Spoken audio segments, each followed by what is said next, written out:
Living Seed Media brings to you God's Word, which is His comprehensive equipment for changing lives. May the Lord impact your heart as you encounter His Word. For further inquiry or counsel, contact Peace House, P.O. Box 971, Boko, Benue State, Nigeria. Telephone numbers 0703 0363659, 0703 7681198. Email address lsmedia@livingseed.org, or visit our website at www.livingseed.org. Let us sit back and listen as the servant of God brings forth the word of life.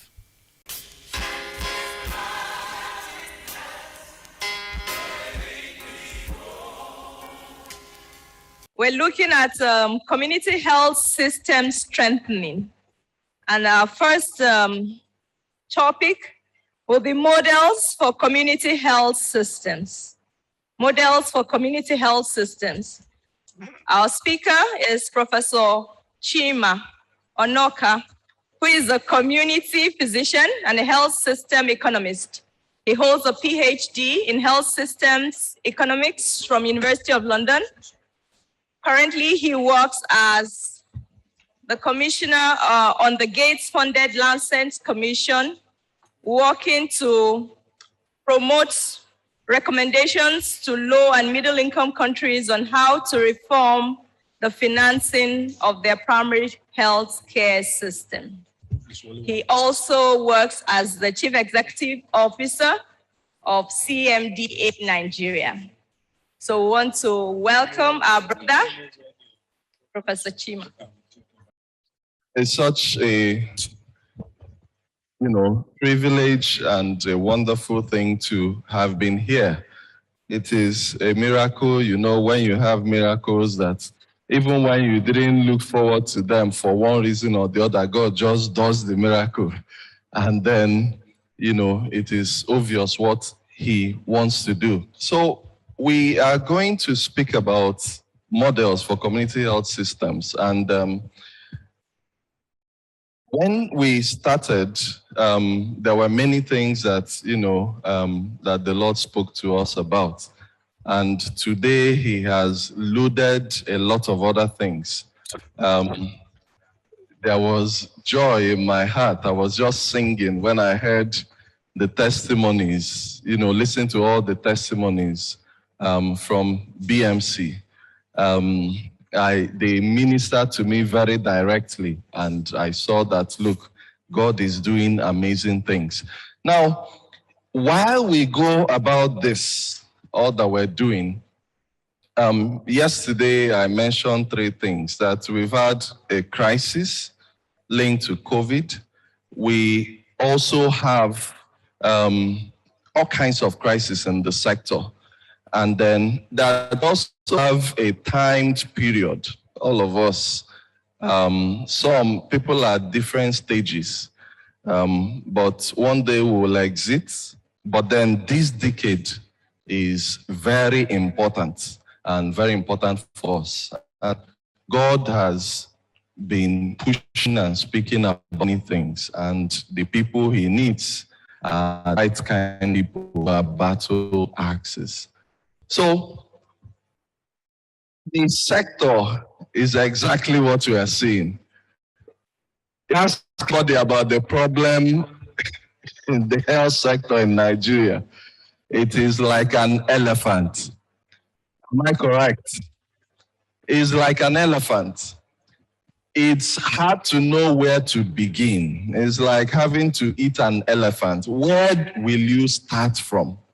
Where? It is huge for everybody. Next slide. If we are going to do it, so it's this kind of elephant that people have tried to approach from different ways. We've heard about primary health care for over 40 years now. We have come up with all kinds of things, all focusing on how to solve the problem. For some people, primary health care means a primary health center. which it is not. But that's what it's about, for lots of people. There are things around the World Health System. And we studied that all of us health workers have at one point or the other studied something about it because we have rules within it, defined based on the political world. We've also talked about, what are some strategies to solve problems like human resource problems. So the midwife services scheme came up. I'm mentioning these ones that are particular to Nigeria because Nigeria has a way of hearing about ideas from somewhere in the world, crafting a new document for it, and then, and we start running, but they never get evaluated in the real sense of the word. There is some evaluation on the MSS, of course, the midwife services scheme, which UNICEF tried to support. But all that was also to deal with the problems, at the grassroots, pushing midwives there. And we've also had village health workers. It's not a Nigerian concept. It is something that has come from various places. So Nigeria has a cocktail of examples from all kinds of countries. We've also had things like the corps, and the voluntary community mobilizers for different things, still focusing on how to deal with the problems on hand. And then, more recently, there was an attempt to pull the health workers at that level, at the community level, into the CHIPS program for those who have been involved in that aspect. And then TBAs, the patent medicine vendors, they're all playing in that field. Now, how come we've all gone through things like this and then we have remained where we are? I'll try to speak about a few things. But those few things begin with that building. This is one of the examples of primary health centers that we have in this country, focused on a people, on us. Now, primary health care center is meant for everybody, where we can all get primary health care, right? Who is it for?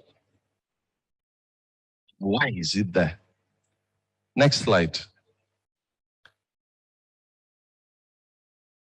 Who knows where this is? Anybody? All these pictures are from Abuja. Central Bank, Sheraton, and then the others, the central areas, different times of the day. Now, this is Nigeria from some people's perspective. And sometimes, even in our states, people leave Abuja with mindset and come to our states to try to help us to shape the plan for our people. But this is because perspectives matter. So that primary health center, is it for these people?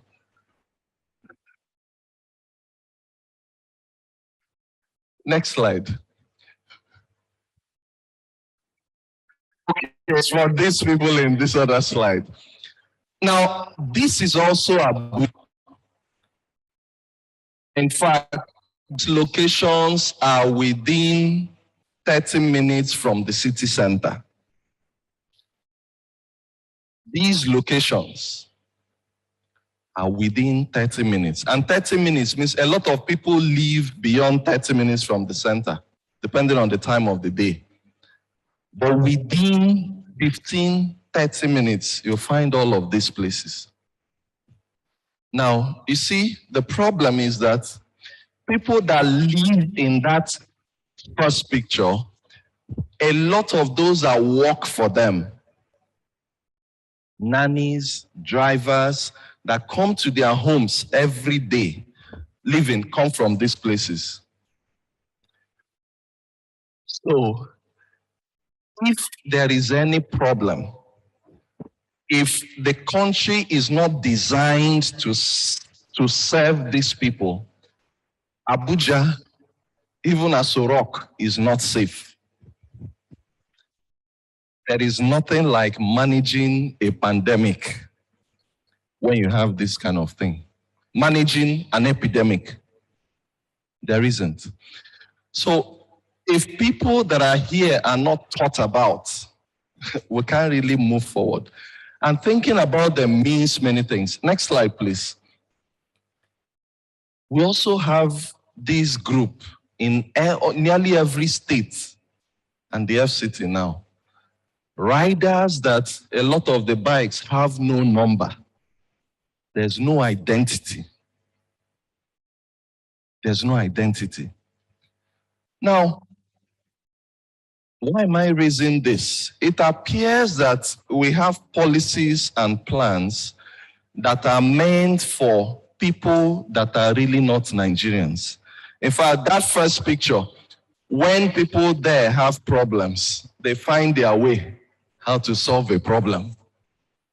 This, what is being designed is not for them. That's at the heart of our problem. And then these ones need getting because they are unique as well. Next slide. So if you look at exactly what is a community, it depends on many factors. It depends. There are various perspectives to thinking about a community. Is it as an individual's community? You start thinking about your own networks, your social networks, your spiritual networks. If you're a health professional, it includes some of those people that call you to get guidance on treatment. That's like your community, an ecosystem around you as an individual. Your discipler, the person you are discipling, that's your ecosystem. And what happens to you and to them affects you. It's a community. But you also have community in terms of looking at it from a social perspective. Okay? So you are linking different things that contribute to your own environment, to your personal environment. You have that from a virtual perspective, especially with the technology issues. So you can have a child who is in a teenager who is in your house, and then the person is inside Australia, even though he's in your room, in the room, because of that virtual community. And then from a geographic perspective, the way that we look at things, based on the boundaries. And then it's also important to look at it from a systems perspective. And in this case, it's not just about the boundaries, but the other environmental factors and the relationships between people, and then issues that affect health completely, especially if you also add within a boundary. Our work has actually increased because you can see that even mental health conditions are being influenced, that you're going to deal, are being influenced by people who are virtual. But the person is right there.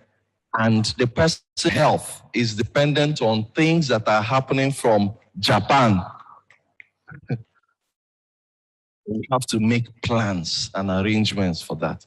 So next slide. And, this is just, it's captured in all of these kind of things that we see as social determinants. The things that we need to think about really, about people's income and all of that, food, both at the personal level and as a group, the working conditions, the development issues, early childhood development. And Professor Mukulu can speak a lot about that, from the genetic part of it to the other factors that shape, the development of the child. And may I add as well to the spiritual issues, because they are determining health is critical. How do you solve the problem of, people having, bad teeth and all that? Tooth decay. How do you solve it? Is it just by taking one out? It is tooth decay is not just I give you advice, you go. Is a lot of times it's connected to lusts, and cravings that sometimes have spiritual undertones. So how do you deal with it? By just pulling out one? You're going to pull out another one. So they are crucial when thinking about that ecosystem around people. So we need to design and look at people differently. And that is really looking at all these people that are gathering, all these people that we meet from that community perspective, that we're able to define things about these groups, define who they are, all kinds of things about them. And then that influences the service and the system that is in place to make it run. Next slide. But to do that depends on something that is fundamental. And that is around the vision, what exactly we see. We know the definition of the health system. We heard it again yesterday during the keynote speech, which was beautifully packaged. Now, but for us, it goes beyond what is looked at as the health system. For us, we are dealing with a system for whole health. A system for whole health, which I choose to define as, or just explain as, the one that allows us achieve these temporary goals, physical, social, mental well-being, but also helps assure spiritual health as much as possible on a permanent basis. If our eyes are centered on that, then our definition of community will be different. There are many things that we're going to consider as we are setting up those plans. I will also add for things like primary health care. The most recent definitions around primary health care are more complex, but more focused on the assignment. And I'm just speaking about primary health care because it's just that foundation. We've not got it right in the first place. It's a whole society approach to health, that aims equitably to maximize level and distribution of health, well-being, and then it focuses on needs and preferences. Needs like this is a health need they have, but the preferences around when do they need it, those things about timeliness. In a community where everybody goes to market, do you really benefit? Do you really do a lot to them when your services are just when the health centers are open 8 to 4? No, you probably need fewer people in the morning during that time and more people in the evening after 4 p.m. till about 8. If that doesn't happen, then that service is not for that population. Speaking in Abuja, I asked the question. The things about, for instance, health insurance are tied to, it has to be near where you live. And thank God for the questions that came from Lagos. The same thing in Lagos. Where you live, the people come back to that place in the evening. They go to work. So if you connect health insurance, they were asking questions about why is it that people are not utilizing it. I said, when they go to work, should they leave the office to go to that place? Or, if it's where they live, then they won't come to work at all. But it's possible to have a connection with both where they work and where they live, so that whether they're at home or not, the data is the same. They can access the service and it will not become a disincentive for work. You see how we kill productivity? So those basic things. Next slide. And of course, everybody knows that it is the surest way to guarantee health outcomes. Going in that direction. If the first contact, like our father said the other day, that first contact being timely, makes a whole world of difference, and then it is continuous. You see, we have all kinds of things written about that there's two-way referral in this country. Where does two-way referral happen in this country? It doesn't happen. But we believe that there's two-way because the document is in our facilities and it is in Federal Ministry of Health, the basement, where it gets packed. Because it's in this book, there's two-way referral. It doesn't happen. Why don't we just settle down and plan the one that can work for us? Next slide. So the range of services for that community system has to be packaged, taking into consideration all the kind of possible health issues that people will have. These define population, their size and density, the geographic boundary, what can happen in such places, and then the level of economic development, infrastructure that is available, the quality and quantity of health resources, human resources for health that they have. And then in attention to national policy, I say paying attention. I don't mean adopting it wholesale. If something is not working, what you now do with it is to just see that you're not breaking the law. But it does not restrict us from adjusting our services to what will work. Whatever document, I've been privileged to see many documents. Next slide. And then, so I've spoken about some of those, how designing it, but the service, the framework, there are many, all kinds of models. Because of time, I just want to focus on this. And this is something that is, it is possible to have the medical centers, and like I said, I was so happy to hear presentations from BMC. And then the posts, and in between are many things, which to this center, which I call the facility, you now have those outreaches. Outreaches in a way, of course, that there's both a push and a pull. Push, I mean that the outreach is a place where you can take some things out too.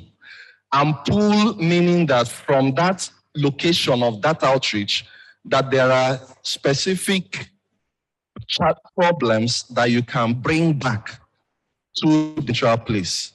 And then, of course, the community posts and the issue of the household giver, caregiver at home, starting with the mother and father, and then the other people that are there. So when that center is there, permit me, and I'm not just speaking about, we've spoken about what is existing.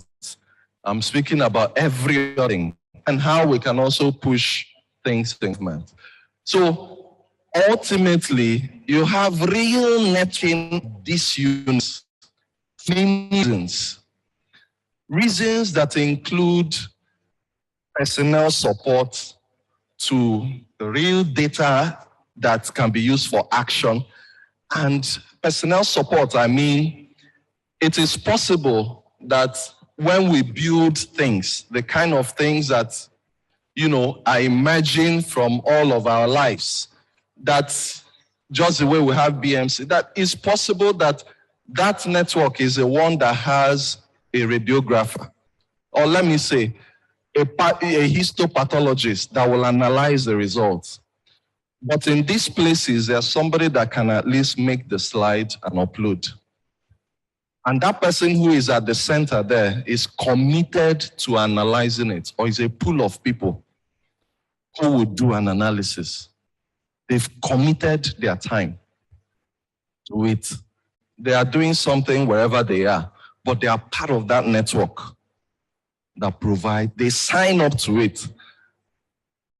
Just like there are many people who are in all the viewing centers currently.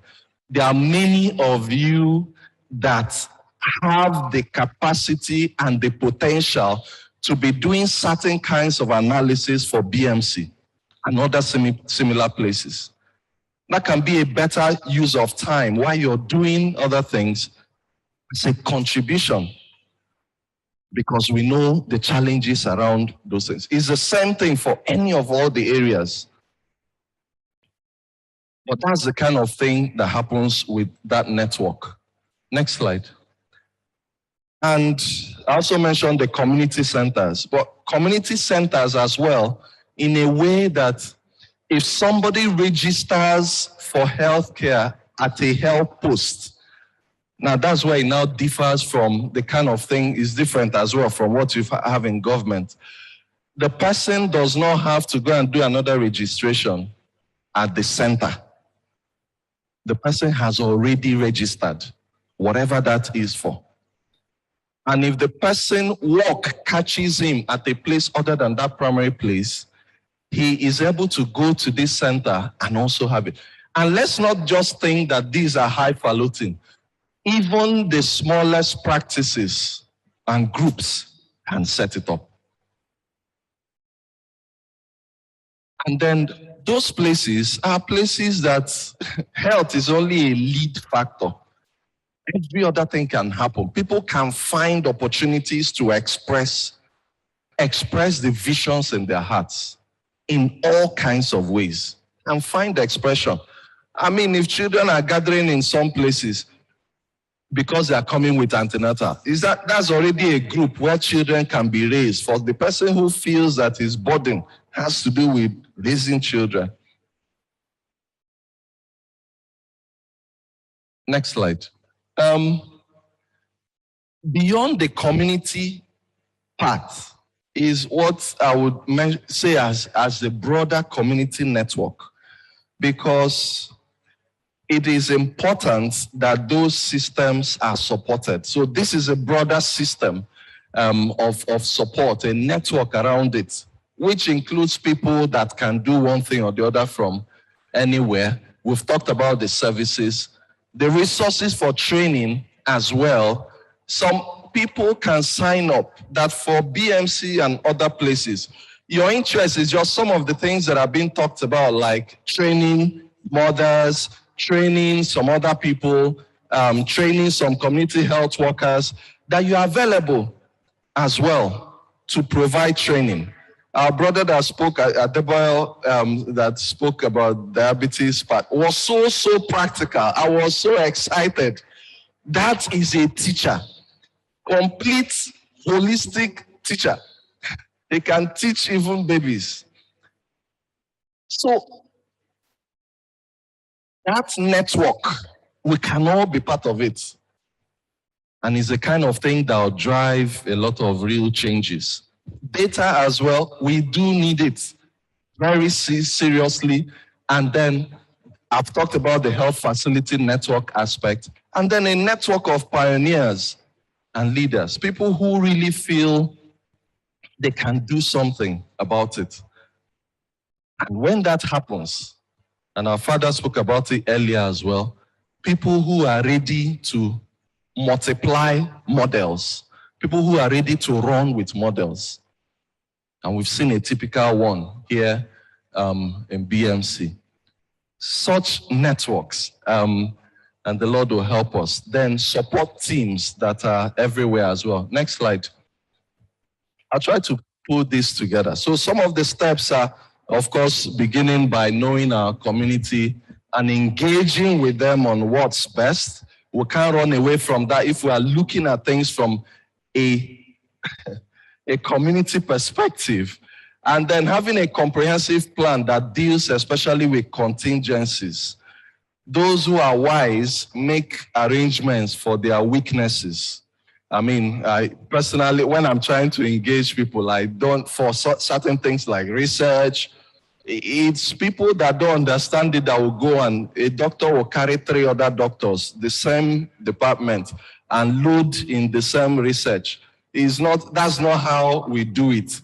You make arrangements for your weaknesses. So if you are strong in one area, why are you going to carry 2 other people that are still strong in that area? So making arrangements for those weaknesses, and then going beyond healthcare, which I mentioned, to education, to other aspects. That health system is necessary as a lever for all the other social determinants. And of course, remember the definition of health that I gave.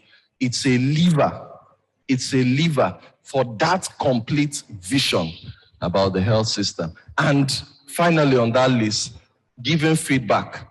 Where you work, when was the last time that hospital, Benue State University Teaching Hospital, when was the last time that you called the people that you should be serving to give them feedback? It's not done because the basis is not community. It didn't start from a community perspective. It happens in a number of places. I was in London when, like, University College London, they came to London School of Economics and Tropical Medicine to give their annual reports. And there are people there to query the results that they are submitting. Why is the output like this? When, it's an economic environment. Why is the output like this? Because we had all been studying efficiency, hospital efficiency, all kinds of things. So we use them to test how much we have understood our lectures. All these facilities should have a time for that. And they are the kind of things that we can drive because our mindset is community-based. It's a community we are looking at. If we can't give accounts, we are not serving the community. We don't care about what they care. We really don't. And that's our whole picture. They can't hold us accountable. So ultimately, many things.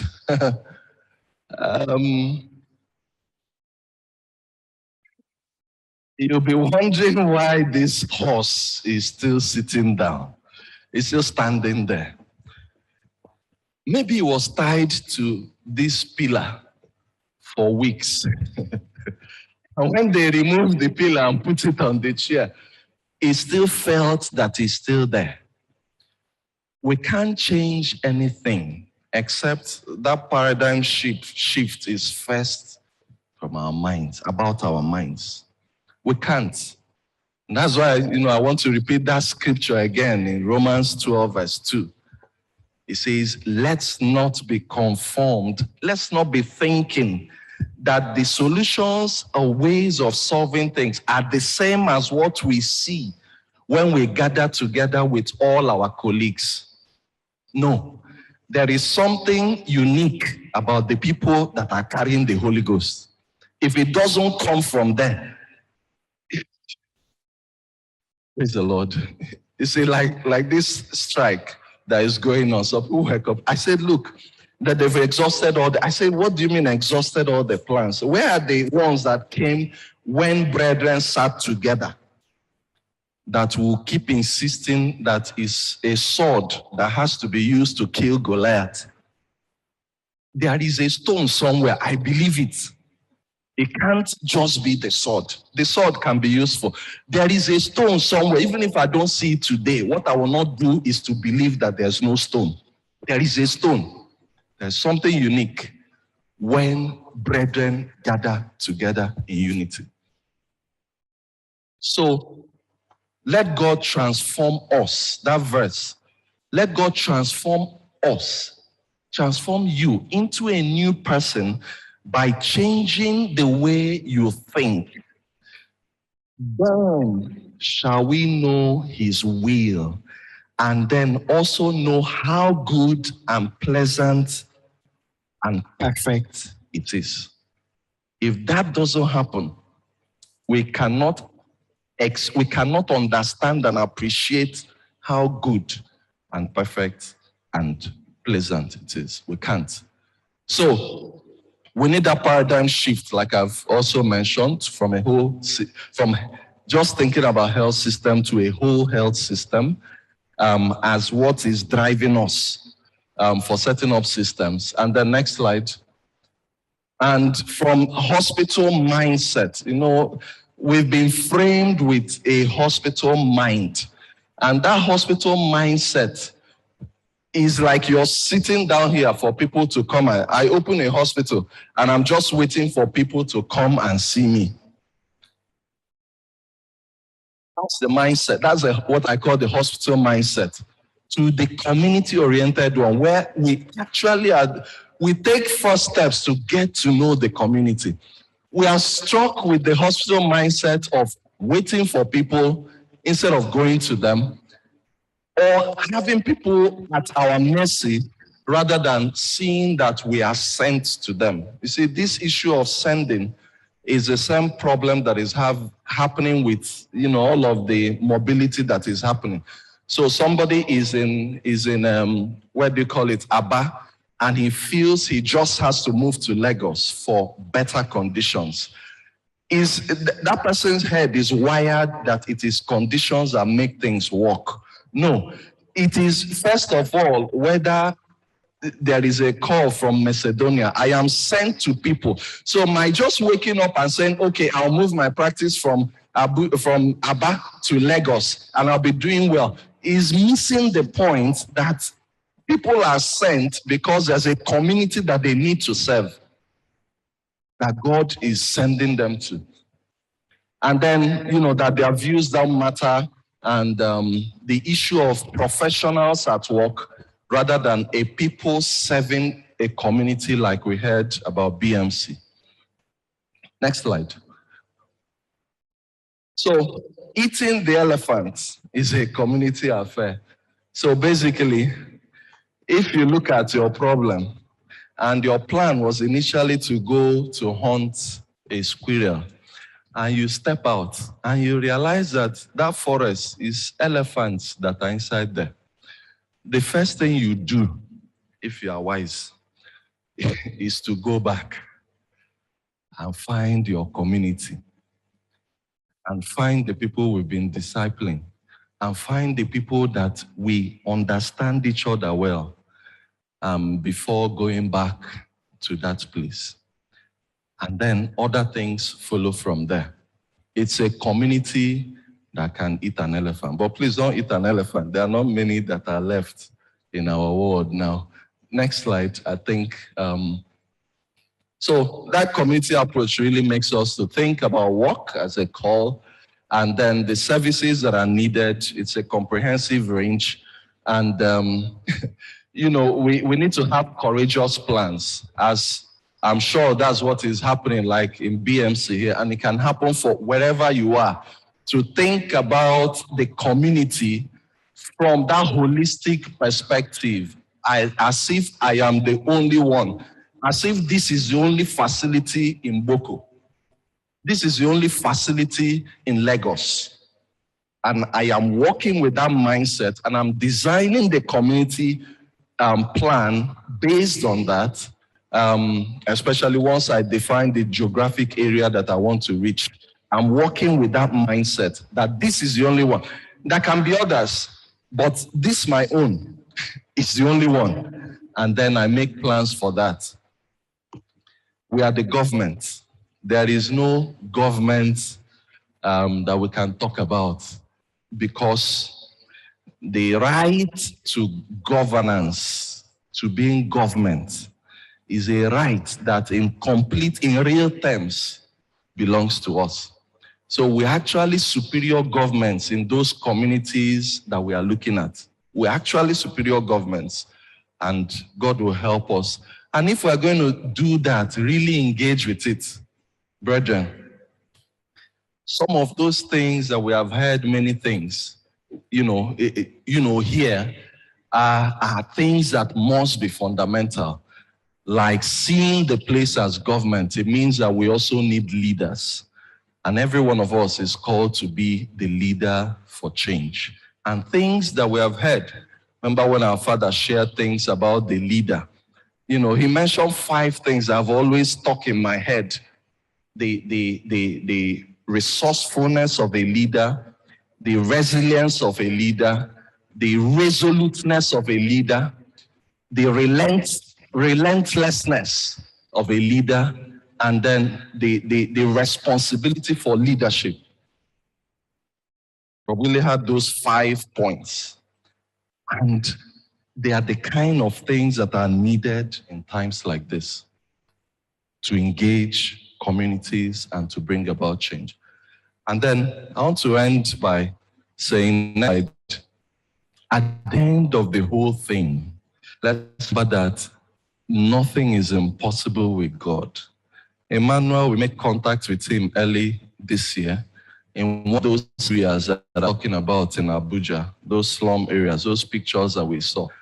And he had a broom that had got stuck in his hand. His mother beat him with anger, and the broom got stuck. So we called a number of the brethren. We came, tried to use the health center there. It didn't come out. It had lasted 3 months. So the place was big, swollen. It was hidden, searched, find the pediatric surgeon.